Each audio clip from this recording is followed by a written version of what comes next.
So, I was in the car with Linda Ty, who was also a very good friend of Cookie. And I told her that I feel that I was calling myself Cookie's last. She said, what do you mean? I said, Cookie knew a lot of people, and he had a lot of best friends. But I really didn't become best friends with Cookie till about a month ago when me and my girlfriend broke up. We became really, really good friends, and I think us breaking up made me and Cookie grow closer. So I thought that I was the last friend that Cookie had that became his best friend. And then also Tuesday, we only had 2 hours of school because of WKCs, and we went to Dylan's house afterwards. And on our way to Walgreens, I took a picture of him on Linda's back. He didn't want to walk, so let's hop on the 5-foot-tall Asian, you know? So I took the last picture of Cookie. And then also, I found out that Wednesday, I was the last person that Cookie texted. He texted me at 12:20, and they said he turned his phone off shortly after that. And the text said, Benny, it won't matter once I'm gone, but I'd like you to know that I looked up to you hardcore. I loved you. You were like the dad I never had, but my mind is made up. So, I mean, a lot of my friends can tell you that I'm kind of viewed as like everyone's Superman. I'm always there for everyone to cry. And my dad walked out when I was about 10, so it was me, my 2 sisters, and my mom. So I was always listening to relationship stuff all the time. So I got like the girls' inside view and everything. So they always came to me. So everyone kind of, and that's what drew me and Cookie together. Is I helped him with his stuff, he helped me with mine. And in the last month, we hung out so much.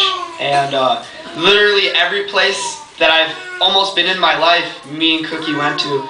And now just everywhere I go, I have memories of them. And you shared the story about the puppy size. And since Wednesday, I have asthma. And every night, every day, I've had an asthma attack. So, I mean, that's the biggest sigh you can have, right? So,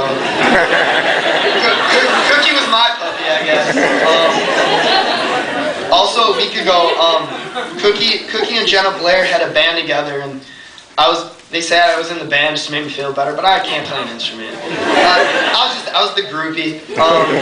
And him and Jenna and myself were sitting on my bed, and they were playing guitar. And Wednesday night, when I finally went home, I noticed that he left a guitar pick next to my bed, and I've kept it in my pocket every day. And it reminded me of now I have something of his. So he should have something of mine. I had a Superman ring that I wore every day for 6 years. Every time he'd see me, he'd steal my bandana and then try and get my ring off my finger. I said, "You're never getting this, dude. This is mine. I love this ring." And he was like, "Benny, before you graduate, that ring is going to be mine. Like, there's no way around it." You know, very persistent. And today, some of you might have saw it, but I left it on top of his bandana, you know, because that needs to go with him, you know, because usually, like I told Keegan earlier, Cookie was usually right in the end anyways, so I guess this is just another thing. Everyone knows that I'm taking this pretty hard, and a good friend of mine, Cullen Bogan, texted me last night and sent me about a 3-page text, and the last line said, "You may not have been Cookie's Superman, but you were definitely his Green Lantern." So I appreciate that a lot. I'm going to end it right now. It's been like 10 minutes, I'm sorry. But my Nana passed away when I was in the 6th grade, and I still think about her every day. And she had a saying that she used to tell us that said, once you hit rock bottom, you got nowhere to go but up. And I just want everyone to take a look around and see how much love is in this room and realize that everyone here has just as much love. So don't ever worry about people not loving you. Don't ever have that thought that you're not loved, that there's nobody there. Because even when you're in the darkest night, like, there's always someone there to love you. There's always someone there to talk to. And I just want to make sure everyone knows that. So, thank you.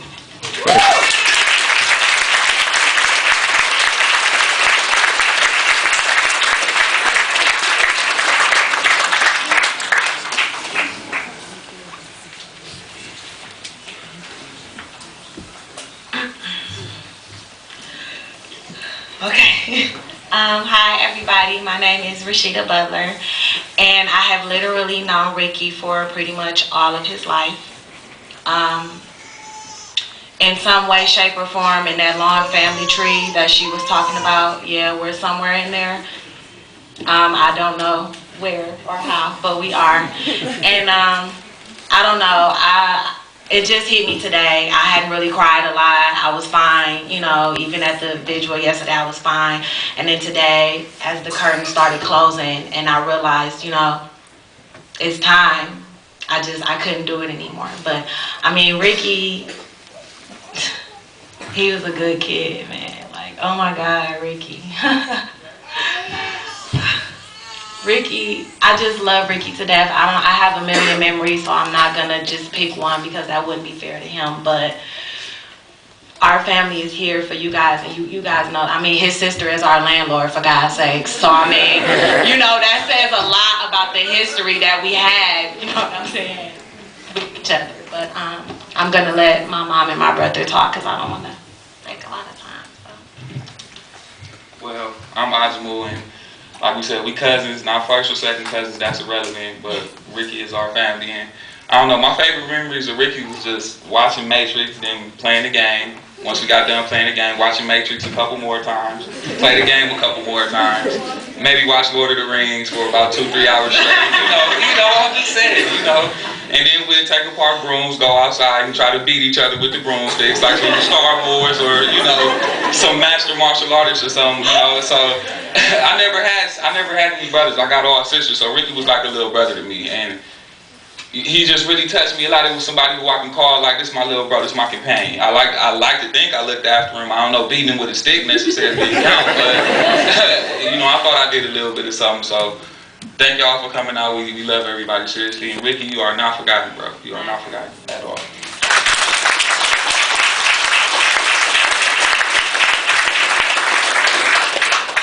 I'm Clara, and I'm the mother of these two and the other mother of Ricky, who used to say, for God's sake, stop watching The Matrix, and where's my broom and my mop, stop beating each other to death with my small household utensils.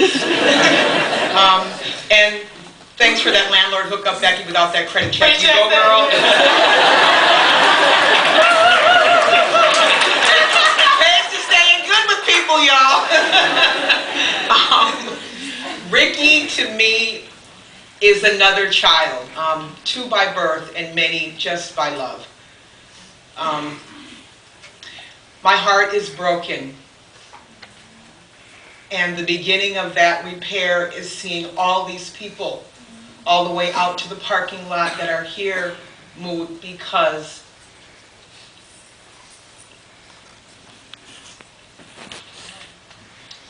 we love Ricky and we love you.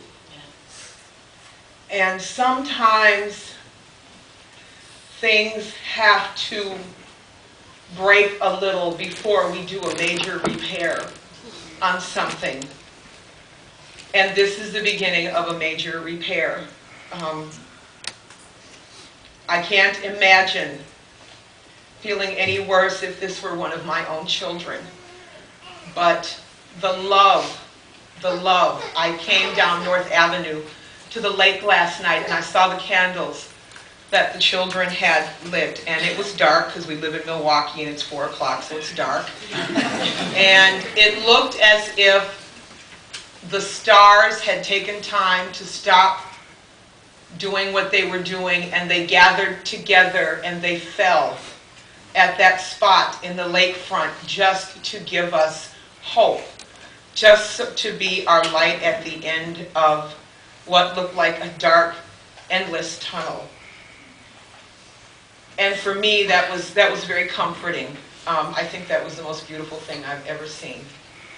So, to all of you who feel the way that we do, let's just take care of one another. Let's not wait until this happens again before we all get together, or until someone has a baby or gets married. Because everyone's always so busy, yet everyone found time to be here today. So I guess we're really not as busy as we keep telling ourselves that we are. We love you, Ricky, and I hope that, I know that you're at peace now. He's at peace.